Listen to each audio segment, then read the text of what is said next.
submit them for the record in deference to my colleagues.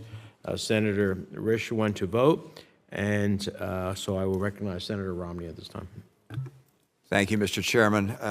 I appreciate very much your willingness to serve in a hostile place, an often cold place. Moscow is not particularly beautiful, depending upon the corner of the city you happen to be in. And of course, there are no McDonald's there anymore, so it's a challenging spot. The last piece, obviously, a bit of humor, the other quite serious. And very much appreciate your service, that of the people who serve with you. I want to ask you a question just about Armenia, which is, what is the perception of the people in Armenia with regards to Russia, with regards to Putin, with regards to the Ukrainian invasion?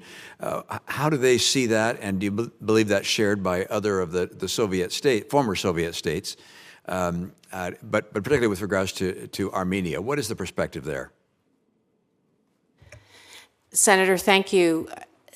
You've asked an extremely timely and relevant question. What I've been seeing and hearing since Russia's invasion of Ukraine on February 24th is a sense of real concern among other former Soviet countries about the future of their independence and sovereignty and territorial integrity. They, I think, are each looking and wondering who's next. Unfortunately, there are also a number of dependencies among former Soviet states on Russia.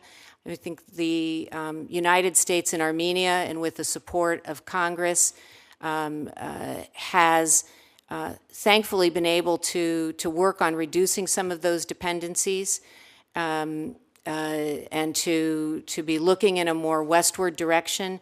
In 2018, the Armenian people held their freest and fairest elections since independence, and underwent then in 2020 one of the greatest stress tests that a democracy can endure, which was a war. And in the following summer held again free and fair elections. And what Armenians have told me is because they don't want to go back. They don't want to go back to corrupt leaders, and they want to find a better future. Coming back to Russia, I think the problem, and this is what Armenians are saying, they see that some of their previous relationships or standing relationships that they've had with Russia are not meeting the needs of Armenia today. So I think where we're at right now between the United States and Armenia is having some very important conversations about how we can be helpful to Armenia as it continues, I think, seeking a more democratic future and a secure future. I will say that there are many security challenges there as well that Russia is playing a role in that we have to pay attention to. Thank you. Thank you. News reports suggest that many people left Russia escaping the potential to be drafted into their military service, or perhaps just escaping a brutal regime. Is there accuracy to that report? Have there been a lot of people leaving Russia? And can we facilitate, particularly those with skills and expertise that would be helpful here?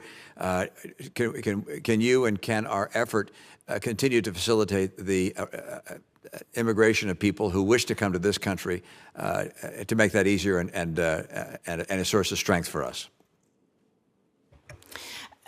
Senator, I can confirm, based on regular conversations that I've had with Armenian government officials, that they have received a steady stream of Russian citizens since February 24th. There was a big wave in the spring, and then after the mobilization more. Not all have stayed in Armenia. Some have moved on to places like Georgia, Turkey, Western Europe, but approximately 40,000 have remained in Armenia. These are young, many of them are young IT professionals, and we are certainly available and open at the embassy. We have a lot of contacts. I think we've devoted attention to understanding who's in this community so that we can look at the kinds of questions that you're raising for the future. And this is something I would certainly be happy to stay in touch with you about. Thank you, Mr. Chairman. Senator Shaheen. Thank you, Mr. Chairman, and congratulations